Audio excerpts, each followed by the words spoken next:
Dunay ginhawa nga short, dunay ginhawa nga long.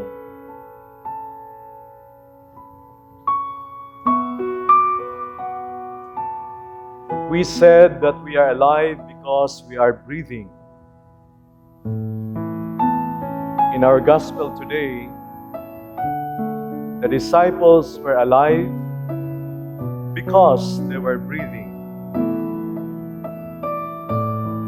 But when the Lord appeared to them, as John described in our gospel today, it says here, He breathed on them, gihuypan niya sila.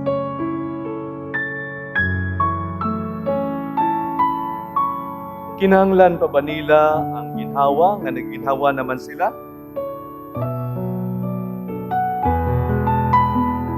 And I think, let us go back to the creation story.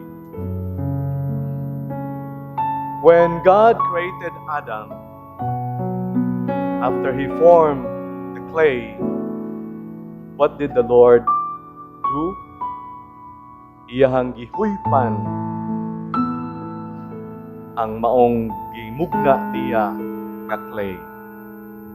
And then there was life.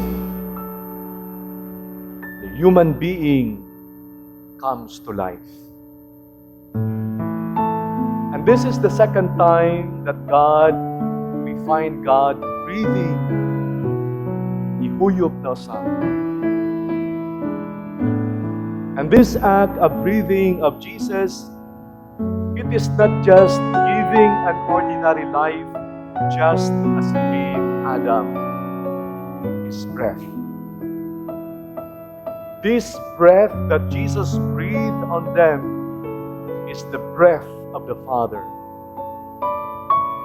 the breath of God, so that these disciples who are breathing already may receive that breath of God.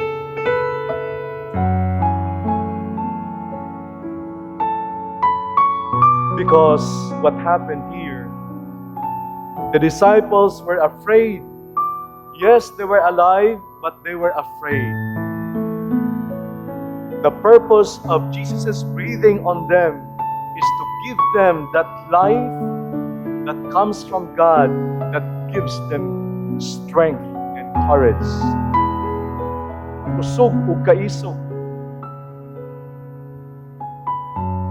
Here in our gospel, we find the disciples locked in a room because they were afraid. They were afraid that what happened to Jesus might also happen to them. They were afraid. And that is why when the Lord breathed on them, this is the breath of God. This is the breath of Jesus that sustained Jesus in the midst of fear.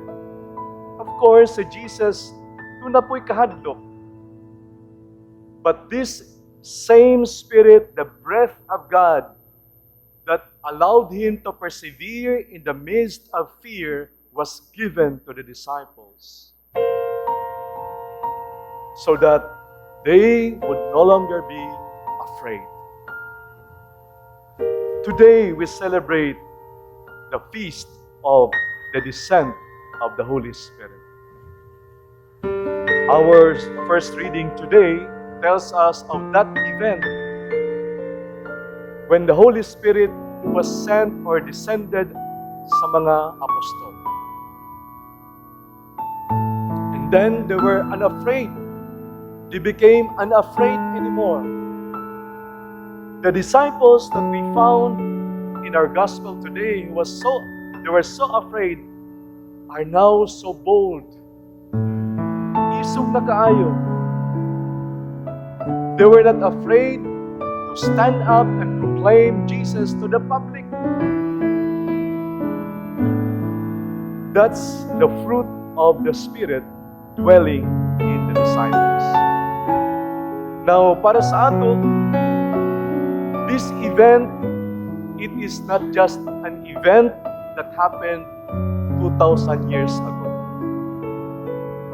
This event continues to occur, to happen every time we are baptized. Sa atong pagbunyag, we receive that Holy Spirit. Jesus breathed on us His Spirit.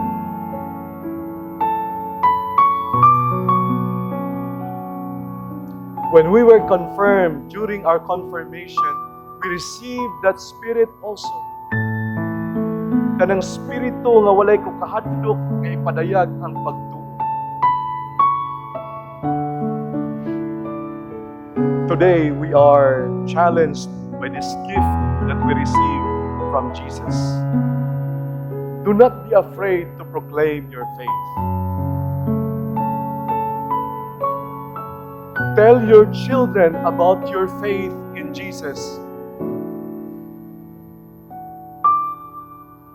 Do not deprive your brothers and sisters from that experience of faith that you have received from the Lord.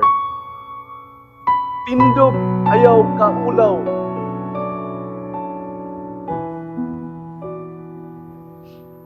Sahay sa Manila, musakay og train ang mga tao mulabay sa simbahan sa Aurora Boulevard. Dunay mga Katoliko nga isog-isog, dagko kayo ang krus kung mulabay simbahan. Doon na po'y pinahipi lang, no? Doon na po'y manggiulawon, nga marang magtuldok-tuldok na lang.